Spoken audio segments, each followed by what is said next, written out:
ሙሽራው በሚያሳዝን ሁኔታ በሰርጉ ማግስት ሕይወቱ አልፏል። በተመሳሳይ መንገድ በዛው ወረዳ ውስጥ ከ14 በላይ እድሜያቸው ከ27 ዓመት በታች የሆኑ በተመሳሳይ መንገድ ሕይወታቸው ማለፋቸው ተሰምቷል። ለሚ ሰሜን ሸዋ ከአዲስ አበባ 130 ኪሎ ሜትር ርቀት ላይ የሚገኝ የአንሳሮ ወረዳ ለሚ ናሽናል ሲሚንቶ ፋብሪካ አካባቢ በአንድ ወጣት ሙሽራ ላይ የደረሰው ድንገተኛ ሞትና ባለፉት 2 ዓመታት የታዩት ተከታታይ ህልፈቶች ማህበረሰቡን ለከፍተኛ ድንጋጤ ዳርገዋል። ባለፈው ሐሙስ ዕለት የጋብቻ ስነ ስርዓቱን በድምቀት የፈጸመው አንድ ወጣት በማግስቱ አርብ በድንገት ሕይወቱ ሊያልፍ ችሏል። የደስታው ማግስት ሳይውል ሳያድር ወደ መቃብር መለወጡ መላውን ነዋሪ ያሳዘነ ክስተት ሆኗል።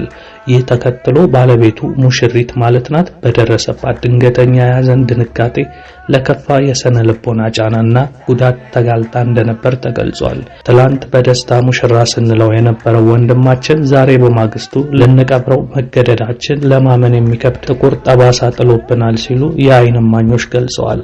በወረዳው ባለፉት 2 ዓመታት ውስጥ ብቻ እድሜያቸው ከ27 ዓመት በታች የሆኑ ከ14 በላይ ወጣቶች በተመሳሳይ ሁኔታ በድንገት ሕይወታቸው አልፏል። ጠዋት በጤና የታዩ ወጣቶች ማታ ለሞት መዳረጋቸው ቀጣዩ ተራ የማን ይሆን የሚል ስጋት በወላጆች ዘንድ እንዲነግስ አድርጓል።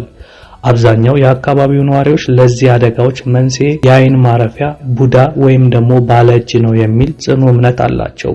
ይሁን እንጂ ድርጊቱ በሕግ አግባብ ለመጠየቅ ሰውን በባለ እጅነት መፈረጅ በወንጀል የሚያስጠይቅ በመሆኑ ቤተሰቦች ስጋታቸውን በይፋ ለመግለጽ ተቸግረዋል።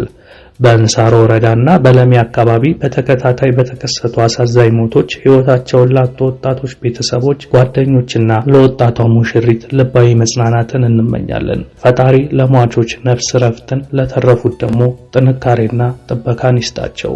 መልካም ጊዜ።